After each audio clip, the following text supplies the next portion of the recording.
and welcome to the Heart of the Home. I'm Chef John Maxwell, and we're here at Meadow Hall and Meadow Event Park in Doswell, Virginia, a little north of Richmond, where every week we get a chance to play with lots of great Virginia food.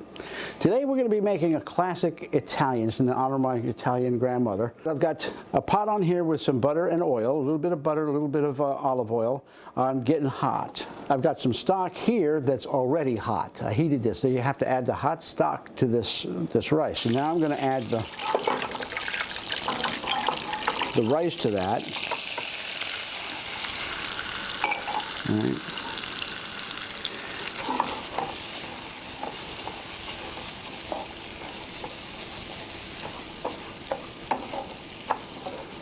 And stir this around. I'm going to let it get coated with the fat and cook for a little while on here. So I've got this. You can see that the rice is beginning to brown just a little bit. So I'm going to add some of this stock.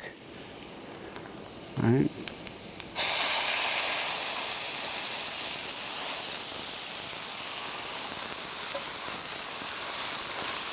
That first pour in will pull whatever's caramelized on the bottom of the pan up and into the rice itself. So I'm going to cut the heat down some.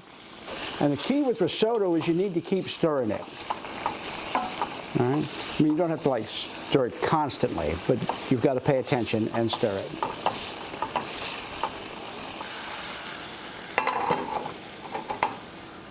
I'm going to add a little butter to this skillet.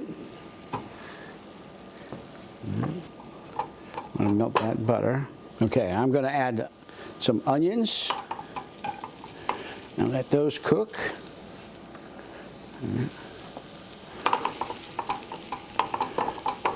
Now, if you pushed for time and you want to do it all in one pot, I could have done the onions in the same pot where I added the rice, but I like to have a drier pot when I'm browning off the rice, when I'm cooking off the rice. So. Okay, so the onion's nice and soft. I'm going back with this. Adding the onions to it. Now, I'm going to start adding this stock a little bit at a time.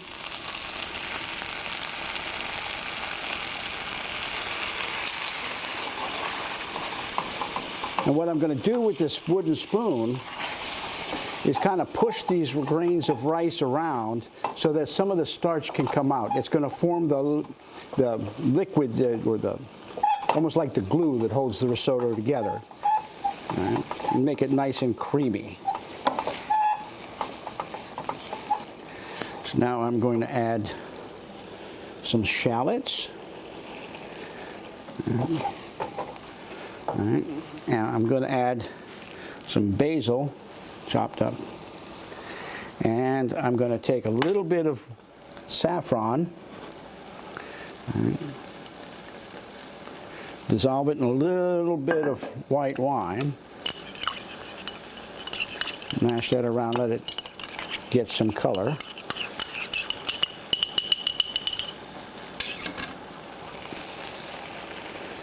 And that goes. And that color is going to jump out in a few minutes. I'm going to add some grated Parmesan cheese. I think I'm actually using Asiago here. You can use any kind of a hard cheese that's grated so it goes into the solution.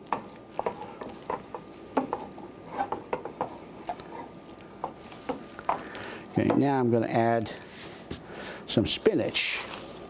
Good Virginia spinach. Virginia's always been world famous for its spinach. I think that's small enough.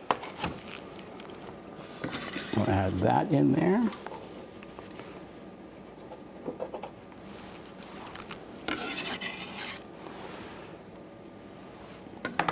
And this will get stirred in.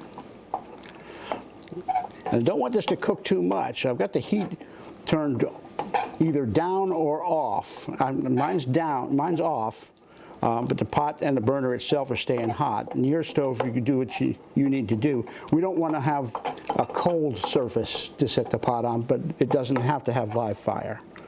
Okay, now I want to take some basil. It's very aromatic. All right.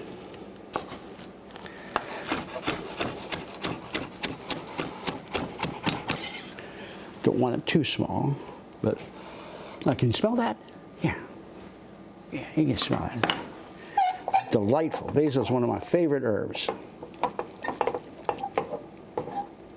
I'm going to add a little bit of salt and a little bit of pepper. And now we're just going to let that absorb the stock. Now this can go underneath pretty much anything. Fish, chicken, pork, it can be anything. It's really delightful. All right. All right, we've got this beautiful dish in front of us. We got a little spinach garnish here. It needs one more thing. I've got a lemon here, and I'm going to just take a little bit of zest and zest this lemon. So it's just the yellow part is going over this dish. And as I do this, little bits of the lemon oil are spraying out over the top of the risotto. So it's going to make it a wonderful aroma and a nice flavor without being too acidic. So here we are, risotto with basil and spinach. A little saffron to give it some color. So join us next week on Heart of the Home, where we get to play with great Virginia food. Recipes from the Heart of the Home can be found on the Virginia Farm Bureau website at vafb.com, as well as on Chef Maxwell's website at chefjohnmaxwell.com.